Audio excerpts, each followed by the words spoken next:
Hello students, BSc second year chemistry second में आज का हमारा टॉपिक है इंफ्रारेड स्पेक्ट्रोस्कोपी में मेजरमेंट ऑफ इंफ्रारेड स्पेक्ट्रम। किसी भी यौगिक का इंफ्रारेड स्पेक्ट्रम कैसे प्राप्त किया जाता है।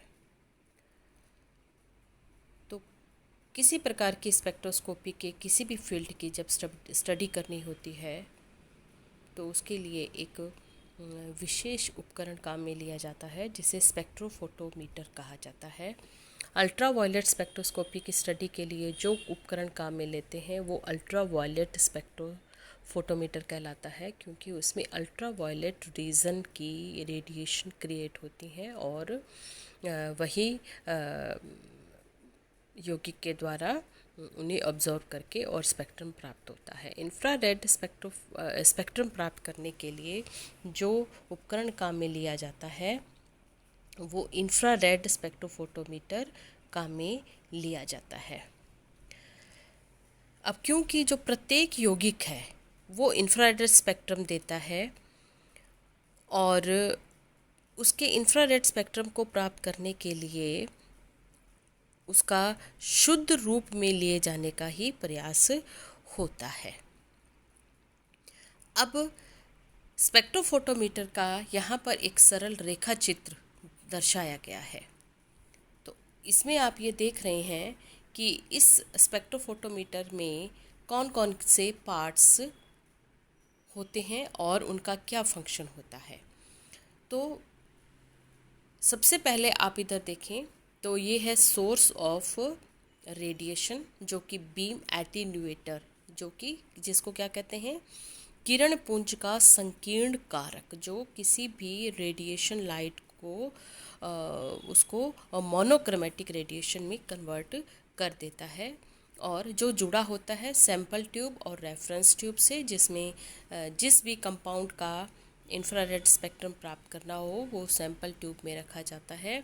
और ये दोनों फिर जुड़े होते हैं डिटेक्टर, जिसे संसूचक कहा जाता है हिंदी में, और फिर वह एम्पलीफायर यानी प्रवर्धक से जुड़ा होता है, और फाइनली रिकॉर्डर इसका एक पार्ट होता है जहाँ पर इंफ्रारेड स्पेक्ट्रम प्राप्त किया जाता है।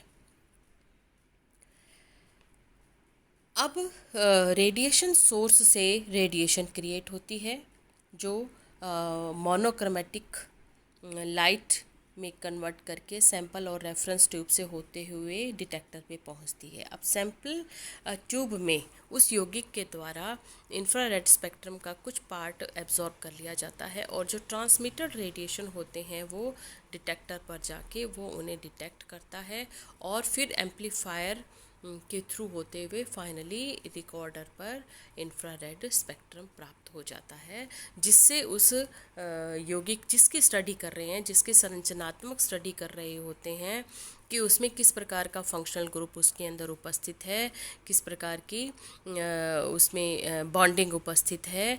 तो ये सब स्टडी इस स्पेक्ट्रोफोटोमीटर की सहायता से की जाती है, और फाइनली हमें उस रिकॉर्डर पर ये IR यानी एब्जॉर्प्शन बैंड यानी स्पेक्ट्रम प्राप्त होता है। तो ये पूरा एक रेखा चित्र इसमें दर्शाया गया है स्पेक्ट्रोफोटोमीटर का, और ये किस प्रकार से ये कार्य करता है, स्टेप बाय स्टेप ये किस प्रकार से कार्य करता है।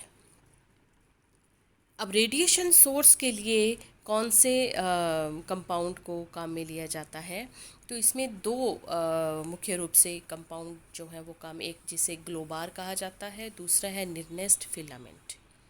अब ग्लोबार सिलिकॉन कार्बाइड की बनी हुई एक रोड है जिसको 1000 से लगभग 1800 डिग्री सेंटीग्रेड तक गर्म करके रेडिएशन जिसमें से पैदा की जाती है। दूसरा है निरनेस्ट फिलामेंट, जो कि जिरकोनियम, यट्रियम, इर्बियम के मिक्सचर से ऑक्साइड से बनी हुई एक रोड होती है।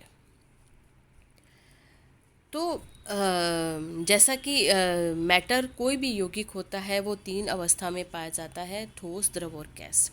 तो गैस और द्रव अवस्था में किसी भी यौगिक का स्पेक्ट्रम प्राप्त करना अपेक्षाकृत आसान होता है, परंतु यदि यौगिक ठोस अवस्था में होता है तो उसको किसी न किसी मिक्सचर के साथ उसका तनुकरण किया जाता है और उसके बाद उसका आईआर स्पेक्ट्रम प्राप्त किया जाता है।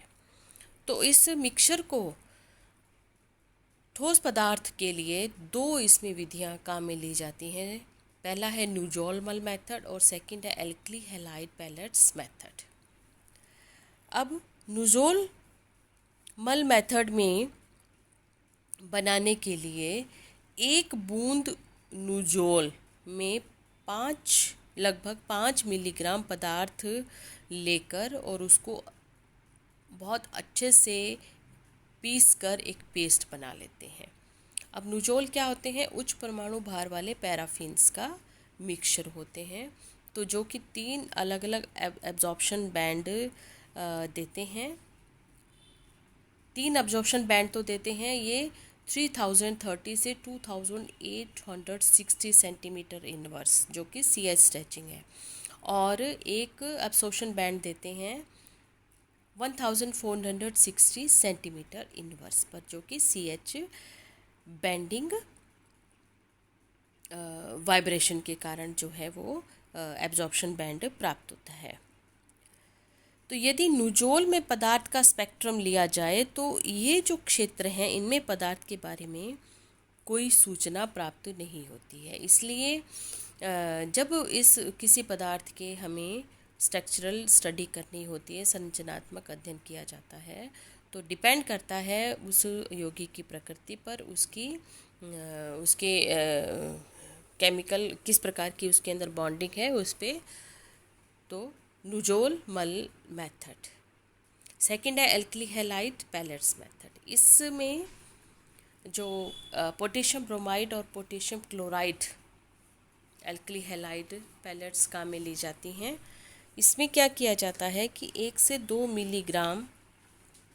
3 मिलीग्राम पदार्थ की लेकर और 100 से 200 मिलीग्राम पोटेशियम ब्रोमाइड या पोटेशियम क्लोराइड के साथ पीस कर उसको सुखाकर 10 मिलीमीटर व्यास की तथा 1-2 मिलीमीटर मोटाई की परत बनाते हैं।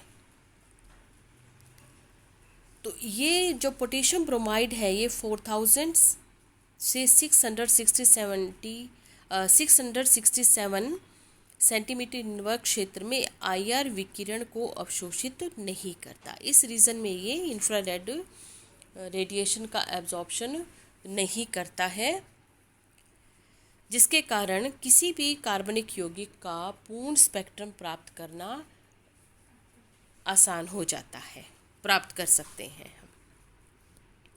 अब सेल कंटेनर के लिए जो सामान्यतः सोडियम क्लोराइड का ये बना होता है और जिसके अंदर जिस भी यौगिक का हमें स्पेक्ट्रोफोटोमीटर या एब्जॉर्प्शन बैंड प्राप्त करना होता है उसके लिए इसको उपयोग में लिया जाता है। अब नेक्स्ट इसमें एक टॉपिक आता है, वो है important reasons of IR spectrum. तो 2 इसके इम्पॉर्टेंट रीज़न है। पहला है फंक्शनल ग्रुप फ्रीक्वेंसी रीज़न और दूसरा है fingerprint reason. Functional group frequency reason तो विभिन्न प्रकार के क्रियात्मक जो समूह हैं, जैसे OH समूह, NH2, CHO, carbonyl, COOR, COOH etcetera, इन सभी के एब्जॉर्प्शन बैंड इस रीजन में प्राप्त होते हैं और इसकी क्षेत्र सीमा है 4000 सेंटीमीटर माइनस से 1500 सेंटीमीटर इनवर्स तक। दूसरा रीजन है फिंगरप्रिंट रीजन, जिसकी क्षेत्र सीमा है 1500 सेंटीमीटर इनवर्स से 667 सेंटीमीटर इनवर्स तक। ये बहुत ही इम्पॉर्टेंट रीज़न है इंफ्रारेड स्पेक्ट्रम स्टडी का, क्योंकि जिस प्रकार से किसी मनुष्य की फिंगरप्रिंट किसी दूसरे मनुष्य के फिंगरप्रिंट से मैच नहीं करता है, इसलिए किसी एक यौगिक का स्पेक्ट्रम प्राप्त, किन्हीं 2 यौगिकों में अंतर अगर हमें प्राप्त करना होता है, उनके स्ट्रक्चरल में हमें अंतर प्राप्त करना होता है तो फिंगरप्रिंट रीजन वो बहुत ही एक विशिष्ट क्षेत्र हो जाता है जो यौगिकों में अंतर को अंतिम निर्णय करता है। और नीचे एक ग्राफिकल रिप्रेजेंटेशन आप देख रही हैं जिसके अंदर दोनों रीजन्स को दर्शाया गया है, फंक्शनल ग्रुप रीजन तथा फिंगरप्रिंट रीजन। Thank you.